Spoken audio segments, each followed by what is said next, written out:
Hello there you guys, welcome to another of my live videos. So just going to give you some additional information about Sean Longstaff. Obviously I haven't spoken to you guys about Sean Longstaff. Obviously he does play for Newcastle. I think he's primarily a central midfielder.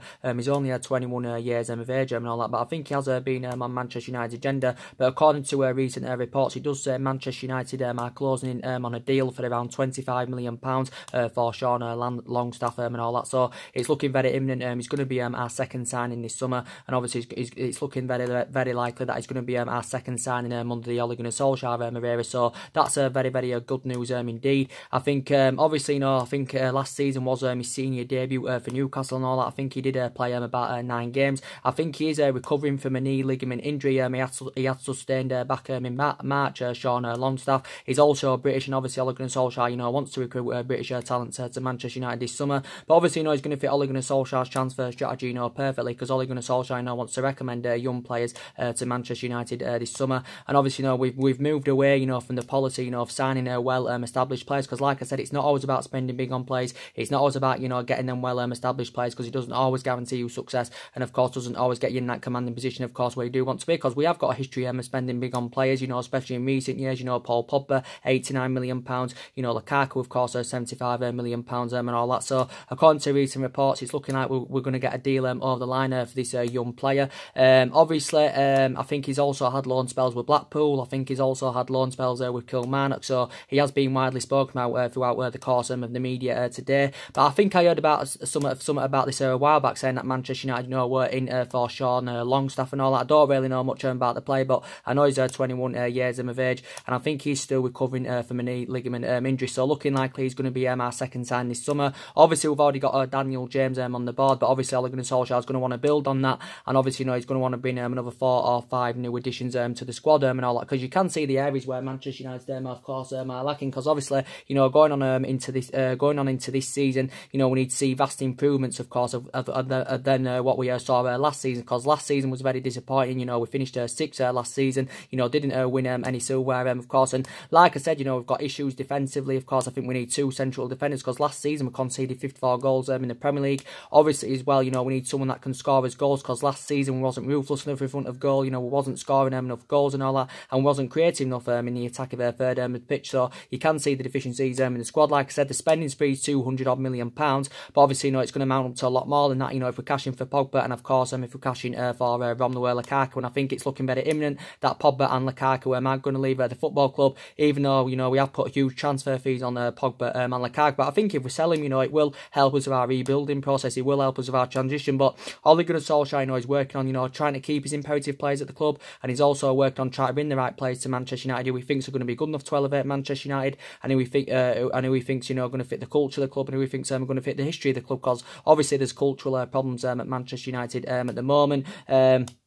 But like I said, I think it's going to be hard for us to get our #1 targets this summer, because we're not in Champions League football for next season. Like I said, Champions League football is always very pivotal, when you want to get your #1 targets. But a lot of people have said, we should be sensible with our recruitment this summer, because there's a lot of players on our agenda that are available for a reasonable figure and all that. This is what I mean by this. Obviously, being sensible with your recruitment is probably like getting maybe 3 players for around £100 million, or maybe just more, rather than spending £100 million on one player and all that. Like I said, we have got a history of spending big on players, like I said, especially in recent years. So if we get this deal over the line for Sean Longstaff, and obviously we've already got the deal confirmed for Daniel James. I think we got Daniel James 15 million. I think there were add-ons included, which did potentially rise it to around 18 million pounds. Sean Longstaff, I think, is around 25 million pounds. So that's 10, 20. That's about 42, 43 million pounds on 2 players, of course, and all that. So that's obviously being sensible with recruitment. But I think Sean Longstaff, coming in, we probably would see him as a replacement for Ander Herrera and all that, because that midfield area is one of the pivotal areas where Manchester United need to strengthen up. We need someone to come in that can score goals from that midfield and all that.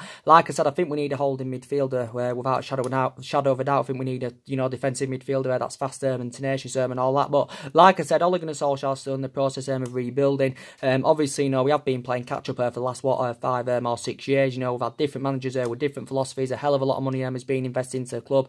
players have come in, and of course players have gone and all that. But like I said, I think our aspirations in the next couple of seasons is going to be going for that top 4. I think going on into next season, our expectations, will be to probably, finish in the top 4, maybe win the Carabao Cup, maybe win the Europa League and all that. I don't think we'll win the league next season. I don't think we'll be challenging for the league for at least for the next couple of years and all that. I think, we're a number of years off the mountain any kind of title challenge up at the moment. City are strides ahead of us, Liverpool are strides ahead of us, and it's very imperative, that we catch up with the likes of Manchester City and Liverpool. So that is very, very essential. In regards to Ole Gunnar Solskjaer, I love him a lot, and I hope he can take Manchester United forward. I don't think he's got the ability to get us in that commanding position where I do currently want to be. I hope I'm proving her wrong, but like I said, I don't want us to sack Ole Gunnar Solskjaer, because we've already sacked 3 managers since Alex Ferguson retired, and we haven't got the structure to keep sacking managers. But Solskjaer was a great player for us for 11 years. He flourished under Alex Ferguson and all that. Obviously, one of his most iconic moments was obviously as a player when he scored in the 1999 final, of course, and won us the treble. And of course, that was that's one of the club's greatest achievements and all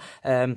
But I hope, Solskjaer, can take Manchester United forward. I really, really do hope he can. I know he hasn't really got the experience of manager. That does concern me, especially not to the highest level. He did win a couple of Norwegian titles with Molde and all that, but he hasn't really got the experience of manager, Solskjaer. But yeah, I still love him a bit because he was a great player for Manchester United for 11 years.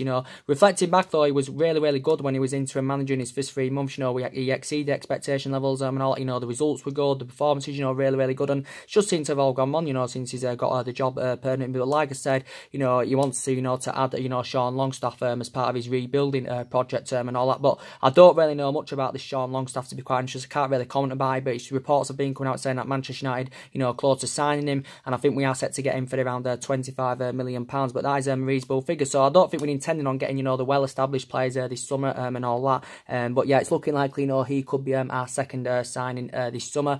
And is Ole Gunnar Solskjaer is he going to succeed in these conditions? Because I thought it was very essential that we had to get a director to footballing, because obviously that's a structural change that we do need at the club. And obviously recent reports said, we're not expected to now appoint a sporting director in. So I'm very annoyed about this, because so many names have been linked with that director as well at Old Trafford. We do know Rio Ferdinand's been linked to it, Darren Fletcher's been linked to it, we do know Patrice Evra's been linked to it, Paul Mitchell before him has been linked to it. So like I said, we needed to get a director to footballing, but it's looking like we're going to stick we're going to stick with the same structure and all that. So this means obviously Ed Woodward will be overseeing our transfer business this summer and all that. But like I said, Solskjaer wants to bring at least 5 new additions to the squad. I think probably 3 or 4 players are expected to leave, maybe 5 players may leave. I think another problem with Manchester United, we have let far too many players contracts run down and all that. But like I said, regardless of who our manager is, no one's ever going to follow Alex Ferguson's legacy. Obviously we had 20 odd years of success under Alex Ferguson, but obviously we're never going to achieve what we achieved under Alex Ferguson. But we do want to be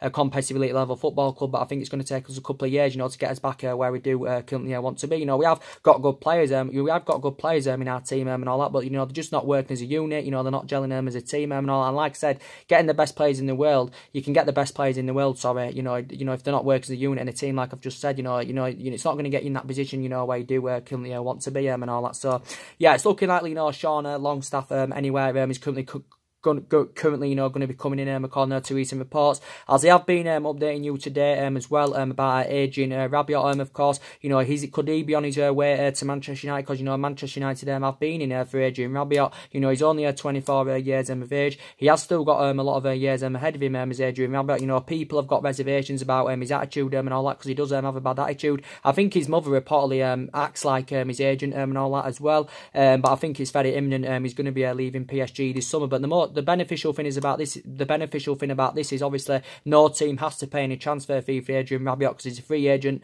Obviously, he's coming to an end of his contract term and all that. Obviously, hasn't played a single game for PSG this year. Obviously, got withdrawn from PSG's squad last year by Thomas Tuchel. Based on his refusal to sign a new contract. But yeah, recent reports have been coming out today, and it's also come out from Sky Sports saying that Adrian Rabiot's in negotiations with Juventus over the potential transfer to Juventus, and it does basically say now that Juventus, you know, could be the favourites to get a deal over the line for Adrian Rabiot, because I do think he said, you know, he loves Italy and all that. I think from Adrian Rabiot's perspective, he still remains uncertain where he will be applying his trade next season. But so many teams have been in for him. We know Manchester United have been in for him. Obviously, you know, Arsenal have made initial contact, because maybe Unai is keen on reuniting with Adrian Rabiot, because actually Adrian Rabiot, you know, flourished under Unai's guidance and all that. Like I said, I think Everton inquired about his services. You know, they were in talks of getting him on a free transfer, but I don't think he'd want to go to Everton. Obviously, this came out the other week, but he wouldn't want to go to Everton because obviously, you know, Everton are not in European football and all that. Liverpool, I think also Liverpool have been in there for Adrian Rabiot, but I think he's primarily a central midfielder. I think he can play in various other positions, can Adrian Rabiot, but I think he's primarily a central midfielder. Like I said, 24 years of age. He has been a long-serving player at PSG. You know, he graduated from their youth system, and I think he's been there about 8 years. I think he's won about 5 League One titles. I think all in all, he's won about 18 major honours with PSG. When he was younger, I think he also had a spell with Manchester City, did Adrian Rabiot, but he did actually come out the other week saying that we were merged as you know, one of the favourites to get you know, Adrian Rabiot. Obviously, it did say, you know, well, it did say we'd offered him a lucrative contract, and I think he did say the contract, you know, could be worth up to around £170,000 a week, and he also said a signing on fee of around £10 million, you know, was included, so that's £10 million a year. Obviously, that does equate to around £170,000 a week. You know, there's a possibility chance that he could maybe, you know, sign a new contract with PSG, but I think it's looking very, very likely, you know, he's currently going to be going. So I think, you know, Adrian Rabiot in, you know, Sean Longstaff in, you know, I'm obviously, you know, Paul Pogba out, because obviously it's looking very likely, you know, that Paul Pogba is going to be leaving Manchester United. Obviously, we do know that a lot of reports emerged out last week, you know, now saying that Juventus are interested in re-signing Paul Pogba. It did basically say, you know, that Juventus, you know, have been in negotiations with Manchester United. They've also been in negotiations with Paul Pogba's agent, Rabiot, but actually, you know, Rabiot, I think now has had his current, was it his transfer ban, you know, I think he's had it suspended now, and I think he's had it uplifted, because initially, I think he did he get a worldwide ban, if I'm right, you know, Rabiot, but I think, obviously, you know, now his ban has been uplifted. I think, you know, it did initially say when he had the ban that he couldn't conduct any transfers in Italy and all that, and I think it went worldwide, but now reportedly, you know, his ban has been uplifted, so basically, he's been lifted, so basically, you know, Paul Pogba, you know, can make a return now back to Juventus, but Juventus have been in negotiations with his agent Rabiot, like I currently said. Obviously, I think reports came out yesterday saying that Juventus have held, well, the Juventus directors travelled to England, you know, and he's held talks with Manchester United in London as the Juventus director over re-signing Paul Pogba. He does reportedly say, you know, we are considering, you know, selling Paul Pogba. You know, we're considering selling him, but reportedly, you know, we are demanding that we want Joe Cancelo in exchange for Paul Pogba. I think Joe Cancelo has been actually, you know, linked to a move to Manchester City and all that. But anyway, you know, more than likely, you know, Juventus would have to offload a couple of their essential players anyway to fund the move for Paul Pogba, because I don't think, you know, Juventus, you know, would be able to afford Paul Pogba outright. But Damasio confirmed, who was an Italian journalist, you know, he said that Juventus have begun negotiations with Manchester United, and maybe Paul Pogba would be open to making the return back to Turin. Don't forget, he did have 4 good years in Turin and all that. He exceeded expectation levels, but he hasn't really replicated his form, you know, since he came back to Manchester United. Obviously, you know, we paid £8 to £9 million for him and all that, but I still believe Paul Pogba's first choice preference is Real Madrid, so it's basically Real Madrid and Juventus that are battling it out for him. Obviously, you know, Ole Gunnar Solskjaer is doing everything he can, you know, basically, you know, to try and convince Paul Pogba to remain at the football club, because Ole Gunnar Solskjaer knows how much of an imperative player he is, even though he hasn't really been the fundamental player as we all thought he currently would have been. So, it did come out a couple of weeks ago saying that we was willing to offer Paul Pogba the captaincy in a bid to convince him to remain at the football club. Paul Pogba's got 2 years left on his contract with Manchester United with an option of the year and all that. Obviously, you know, Zinedine Zidane has obviously, you know, instructed his Real Madrid board, you know, to prioritise a transfer for Paul Pogba, because obviously, you know, Zinedine Zidane's got quite a lot of players on his agenda and all that, but obviously, you know, Paul Pogba now is his main priority target. Real Madrid have obviously, you know, got 5 signings so far this summer. I think, you know, they've got Eden Hazard from Chelsea for around £150 million. Obviously, you know, they got Luka Jovic for around, was it £62 million. Obviously, they've got Eden Militao, you know, they've got Mendy and all that, so they've got about 4 or 5 players, you know, so far this summer. So, they'll be now looking to get a deal over the line for Paul Pogba, because obviously Zinedine Zidane knows that Paul Pogba, you know, will help him with his rebuilding project and all that. But like I said, Paul Pogba was talking a lot about Real Madrid a while back. I said at some point in his career, he wants to currently play for Real Madrid. But he does initially say, we want around £150 million for Paul Pogba, and I think this is a figure that Real Madrid are reluctant to meet. So Real Madrid themselves are not keen on getting Paul Pogba in a straight cash payment. It did initially say, the other week, or was it early on this week, that Real Madrid are willing to offer Gareth Bale in exchange for Paul Pogba and all that, and possibly, Gareth Bale, could be still part of the deal with Paul Pogba, to be quite honest here. Like I said, Manchester United anyway are not keen on getting Gareth Bale permanently. Obviously, reports came out earlier on this week saying that, we've inquired about getting Gareth Bale on loan. Obviously, like I said, we don't want to get him permanently, based on that he's injury prone and all that. He's Gareth Bale. This is why we don't want to get, Gareth Bale permanently. And obviously, he's been inconsistent in his last couple of seasons with Real Madrid. Obviously, he's been there 6 years and all that. But like I said, too injury prone. Plus, he's aging up. He's 29. He's nearly 30 years of age now. He's Gareth Bale. But like I said, we've inquired about getting him on loan. It did initially say we're keen on getting him on a one-season loan, but potentially it's 2 seasons, because I think it did say there's an option to extend the deal by a further year. He did say Manchester United, we're happy to pay his wages off and all that. But, this could be beneficial for Real Madrid. Like I said, it could, it can knock £50 million off their wage bill in the next couple of seasons and all that. But, Real Madrid initially, want around £75 million for Bale. So basically, Real Madrid are looking to recoup the majority of the money that they did pay for him, from Tottenham back in 2013, because Real Madrid, paid £85 million for him from Tottenham, back in 2013. But yeah, Zinedine Zidane's confirmed that Gareth Bale has no future at Real Madrid, and he's also confirmed that he's no longer in his plans at Real Madrid. So basically, Real Madrid wants to get rid of him. Obviously, Real Madrid would rather get rid of him permanently, obviously, rather than loan him out. But obviously, Real Madrid are going to find it difficult to get rid of him permanently, based on his substantial wages and all that. Not many teams can afford Gareth Bale permanently. But like I said, I've got strong reservation about him now. But even though he's injury prone, his ratio's still very good. He scored 102 goals in 231 games for Real Madrid, and I think he's provided them about 64 assists. But he's been relentlessly linked to a move to Old Trafford since 2013, and the rumours, of course, have continued to persist since then. And he is a winner. I think initially when he was a lot younger, he was a left back, but now he can play on the left. He can also play on the right. But we definitely need a winner. But I think there's much better options out there than Gareth Bale, of course. So I did say early on this week,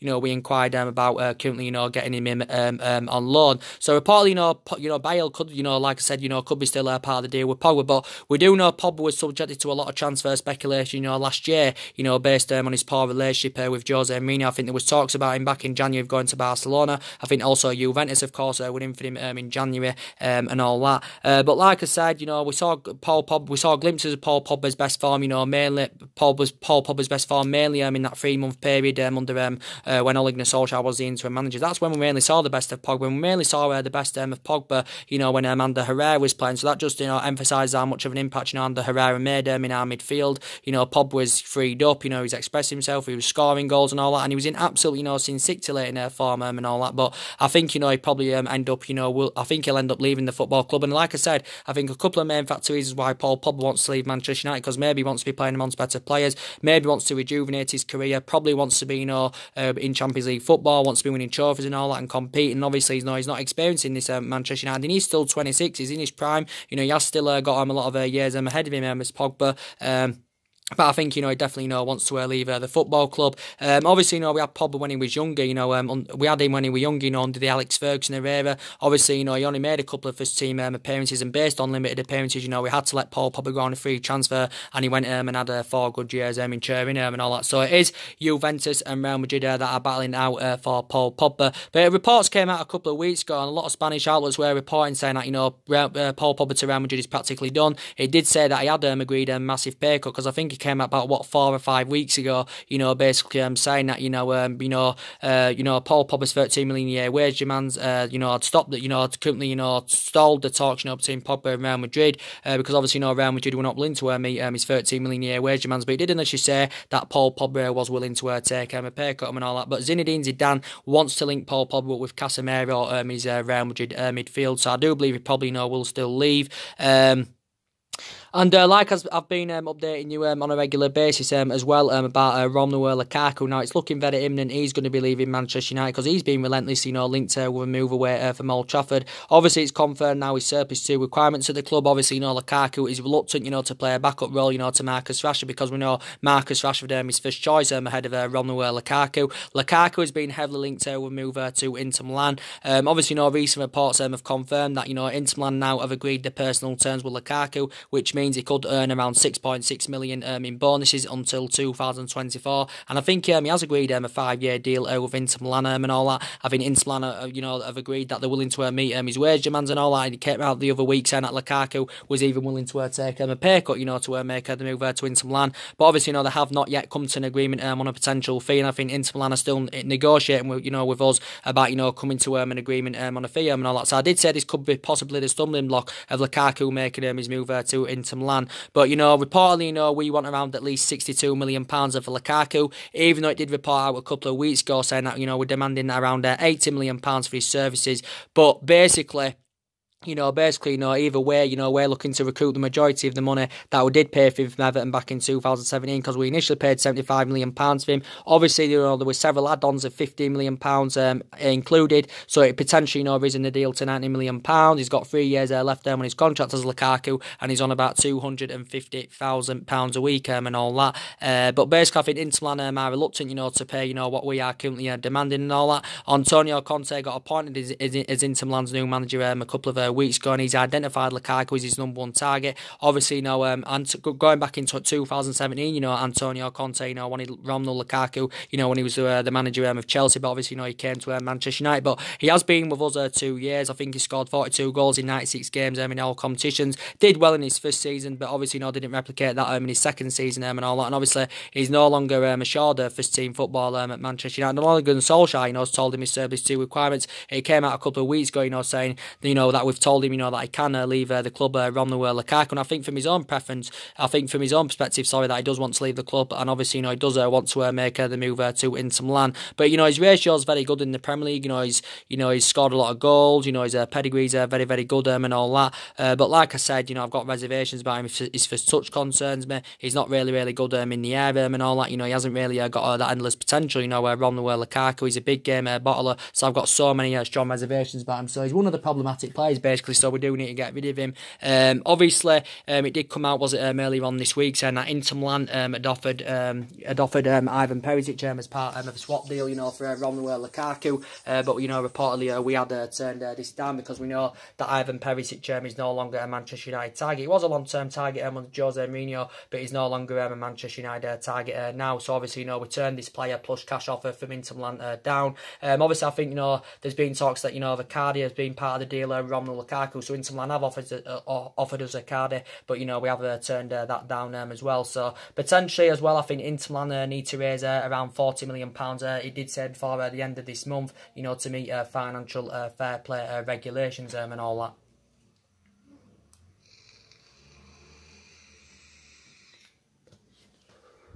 To meet financial fair play regulations and all that. So I still believe he'll probably end up making the move to Inter Milan, but they do need to come to an agreement on a fee. So I think probably Lukaku will be leaving. But like I said, it's probably about £200 million at least for us that we'll raise if we do sell Pogba, and we do of course sell Lukaku.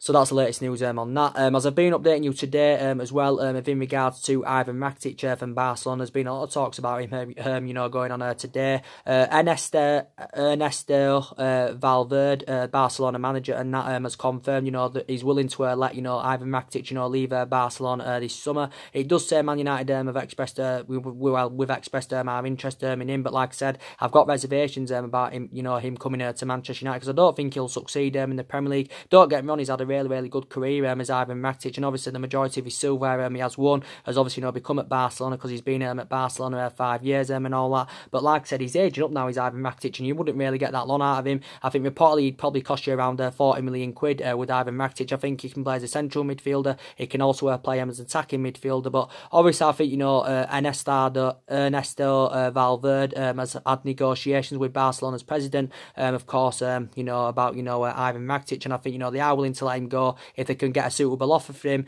and of course, if they can find an adequate replacement for him. I think Ivan Rakitic is reluctant to leave Barcelona because I think he's happy with them. Obviously, Barcelona have got Frankie de Jong coming in, so obviously, you know, Ivan Rakitic, you know, could find himself surplus to requirements, and maybe Barcelona may be intending on bringing another couple of midfielders in, so Ivan Rakitic is going to find game time very, very difficult. So he has been linked to a move to Manchester United, but I wouldn't be keen on bringing him in. Obviously, before he was at Barcelona, he had about 2.5, 3 years with Seville. He won the Europa League with them. I think he had 3.5 years with Schalke as well in the Bundesliga, and obviously he initially began his career with Basel, did Ivan Rakitic. I think Manchester United, you know, have been in for him before and all that, and I think, you know, comparing Ivan Rakitic and Pogba, I think Pogba is a better midfielder than Ivan Rakitic, but obviously Pogba's got a hell of a lot more development in him than Ivan Rakitic, because obviously Pogba's about, what, 5 years younger, is it, or 4.5 years younger than Ivan Rakitic and all that, but I still think he's a very, very good player, but I just wouldn't, you know, want him as part of our, you know, I just wouldn't want him to come in, you know, to be quite honest with you, so I've got reservations about that. Obviously, as I've been updating you as well on a regular basis about Bruno Fernandes from Sporting Lisbon,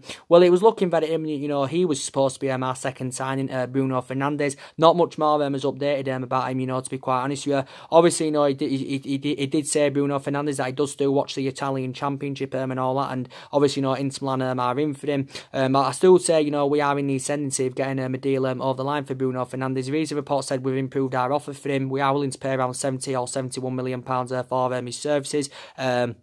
But I like Bruno Fernandes a lot. You know, he's only 24 years of age. He is primarily an attacking midfielder. He did initially say, you know, we had scheduled a meeting, you know, with Sporting Lisbon, you know, to get a deal finalised. But I think it did say, you know, Bruno Fernandes would talk to Sporting Lisbon about leaving, you know, if a big club come calling in, or if an offer came in, you know, that he couldn't refuse them and all that. And, you know, it did say last week, or was it early on this week, you know, that Ed Woodward was hesitant over our transfer move for Bruno Fernandes, because Ed Woodward has got reservations about us, you know, spending big on players who he doesn't think are going to step up to the plate. But let's be honest about Bruno Fernandes, you know, he hasn't really played to the highest level as yet, but I do believe if he's got all the attributes to succeed in the Premier League, and I do believe he'll exceed expectation levels in the Premier League, and he's done good in his couple of seasons with Sporting Lisbon, and I do believe he can replicate this in the Premier League. Last season for Sporting Lisbon, you know, scored 31 goals, and he's a really, really good player, and he has been on Manchester United's agenda for quite some time. He has been one of our main priority targets, so we want to get this deal over the line for Bruno Fernandes. Obviously, a lot of reports were coming out from the Portuguese press last week saying that, you know, Tottenham were in for him. It also said that Liverpool were in for him. Obviously, you know, Tottenham obviously seeing Bruno Fernandes as an alternative to Giovanni Lo Celso, so obviously Tottenham want to do transfer activity this summer, because they haven't done any transfer activity in the last couple of windows, and obviously Mauricio Pochettino is going to want back in this summer, of course, because I think he has threatened to resign as Tottenham manager if he doesn't get back to this summer. Obviously, Tottenham's last signing was Lucas Moura back in January 2018. Obviously, their record signing is Davinson Sanchez, who they paid £42 million for from Ajax, and obviously Christian Eriksen, he's linked to a move to Madrid, and obviously if he leaves, Tottenham are going to want a replacement for him, so they're looking at Bruno Fernandes as a replacement for him, and they're also seeing him as an alternative to Giovanni Lo Celso and all that, but I don't think he'll go to Tottenham. He did say Liverpool were in for him and all that, but I still say, you know, we are in the ascendancy of getting a deal over the line for Bruno Fernandes. Obviously, as well, it's been mainly, you know, Manchester United and Manchester City, you know, battling out for his services. But obviously, it did say City last week, I think, you know, have withdrawn their interest. You know, they've now pulled them out of the race. But I think City were only willing to offer around £47 million for his services. But I think City were willing to let one or two of their players go as part of the deal. So, yeah. But now City are reportedly, you know, no longer interested in Bruno Fernandes. I still think he remains unsure about his future, you know, Bruno Fernandes. He did say a couple of weeks ago, you know, he did deny having any negotiations with Manchester United over the potential move to Old Trafford and all that, but he says if a big offer comes in and all that, you know, he's willing to leave Sporting Lisbon. He's been there a couple of seasons, like I said. He's under contract with them until 2023. Obviously, his initial release clause is around 86 million. Obviously, you know, he may even want to make the return back to Italy, you know, believe it or not, because obviously he spent the majority of his career in Italy, you know, when he was younger, you know, with the likes of Sampdoria and underneath and also hopefully we can still get a deal over the line for Bruno Fernandes. So many, you know, midfielders on on our current agenda, because we need a replacement for Herrera. If Pogba leaves, we're going to definitely need a replacement for him. So you could say Adrian, Rabiot and Sean Longstaff are obviously going to be the replacements, you know, for Herrera and Paul Pogba and all that. Like I said earlier on in the video, I think we need a holding midfielder without a shadow of a doubt. But yeah, as I've also been updating you on a regular basis as well about Wan-Bissaka from Crystal Palace now, you know, he should be one of the players that's coming to Manchester United. Again, he's British, you know, Ole Gunnar Solskjaer wants to recommend, you know, British players to Manchester United this summer, because there's quite a lot on our current agenda. And Wan-Bissaka is only 21 years of age. Obviously, he's predominantly right back, and obviously, you know, that's one of the areas where Manchester United do need to strengthen up. But I think Wan-Bissaka, you know, would be the right solution, and I do believe he's our top priority is Wan-Bissaka. Obviously, he's one of Ole Gunnar Solskjaer's prime targets. I think he's been on our agenda for quite some time. Obviously, you know, recent reports have said, you know, we are preparing to put a bid in for him of around £50 million. Whether this £50 million figure is going to be enough to convince Palace to sell him or not, I do not know. I think, obviously, you know, looking at it ultimately, you know, Palace are reluctant to let, you know, Wan-Bissaka go, because, you know, Palace know how much of an essential player he is to them and all that. And but I think, you know, we are planning to put a bid of around £50 million. You know, we've recently had a £40 million bid turned down for Wan-Bissaka. I think also, you know, Tottenham have inquired about his services, but very, very young. You know, his defensive capabilities are very, very good, and obviously he's going to want to rejuvenate his career. You know, he's Wan-Bissaka, and he's going to want to take his footballing career to the next level. But even if he doesn't leave this summer, at some point in his career, he's going to want to take his footballing career to the next level. Like I said, 21 years of age. He's got 3 years left on his contract with Crystal Palace. He only made his senior debut in February of last year. You know, did Wan-Bissaka. He made his senior debut in February of last year, and I think he's gone on to like make 42 senior appearances, is it, or something like that. Like I said, 3 years left on his contract, but so far has spent the entirety of his career with Crystal Palace. Obviously, been at Crystal Palace since the age of 11. Obviously, graduated from their youth system. Initially, when he was younger, he was an out-and-out winner, but as he was developing, he got rotated as a right back, and he's now regarded as one of the best right backs in the Premier League and all that. So I do like Wan-Bissaka a lot, and I do believe he would be the right player for Manchester United, you know, who's, you know, has got the abilities to elevate us in the next 2 to 3 years and all that. So I do believe he's one of our priority targets, but we need a right back because we need a replacement for Antonio Valencia, you know, because obviously Valencia's been here 10 years. Obviously, he's been a long-serving player at the club and all that. You know, I don't know where his next destination is going to be. There's been talks about him going to the MLS. You know, there's also been talks about him, you know, possibly maybe going to Ecuador, maybe even retiring. I do not know, but we know he's leaving the club. You know, we need an upgrade to Ash Young without a shadow of a doubt, because Ash Young's one of the problematic players now. He's aging up. He's past his sell-by date. You know, he's 33. He's nearly 34 years of age. No longer got the abilities to fulfill that right-back position. He was our first choice right-back last season and all that. I think he's going to be given the captaincy as well for next season, but, you know, we need an upgrade to him. You know, we need, obviously, you know, a cover-up for Diego Ardala. And like I said, Wan-Bissaka would definitely, you know, be the right solution. So hopefully we can get a deal over the line for him. I think initially Crystal Palace want at least around £60 million for him. But like I said, I'm still a bit sceptical of him coming. I don't think there's enough credibility in the stories as yet. But reportedly, he has told Crystal Palace he does want to join Manchester United. But, you know, he said a while back, you know, he's committed to Crystal Palace. You know, he'll intend on spending at least another season with them. So I don't know, you know, to be quite honest with you. But, you know, so a recent reports have said, you know, we're seeing Max Evans from Norwich as an alternative, you know, if we don't get a deal over the line for Wan-Bissaka. Obviously, as well, there's been a lot of talks about Meunier from PSG. So, you know, there's been quite a few right-backs on our current agenda. But the players I do expect to leave Manchester United, which is looking very imminent, is probably, you know, Darmian. That's going to be definitely one. I think also Rojo is going to be leaving the club. Obviously, an estimated guess, you know, we can get around £25 or £30 million, you know, for Darmian and Rojo. I do believe as well that David De Gea is, you know, going to be leaving the club.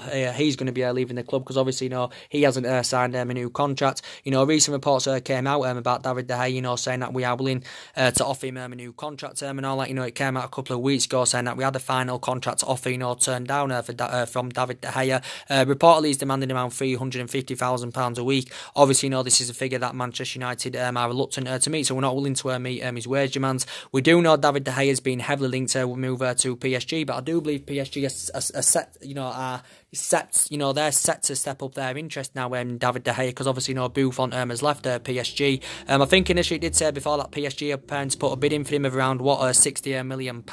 Obviously, it didn't initially say that PSG may be intending on getting him on a free transfer next year, so that could tempt them to offer him a bigger salary. But like I said, we've got to cash in for De Gea this summer, because it would be a calamity if we let him go on a free next year. And like I said, at full value for the goalkeeper, De Gea is worth £100 million, definitely, for the goalkeeper, because he's potentially the best goalkeeper in the world. But we're not going to get £100 million for De Gea, because obviously, he's in the final year of his contract. But we have been, at least in the last 18 months, shall I say, we've been in the process of trying to get him a new contract, but we just haven't got him a new contract. In his current deal at the moment, he's on about £200,000 a week. He's David De Gea, so he's demanding like £150 million pay rise if he's to remain loyal to the club and sign a new contract. So basically, he wants to be the highest paid player at the club, alongside he wants to be the highest paid player at the club, alongside Alexis Sanchez. But he's been a great servant. He has De Gea, he has been here 8 years. He's made over 300 appearances in all competitions. He's won the club's player of the year 4 times out of the last 6 years, and he's done really, really well as David De Gea. We do know Real Madrid have been linked to him for years, quite a lot of years now.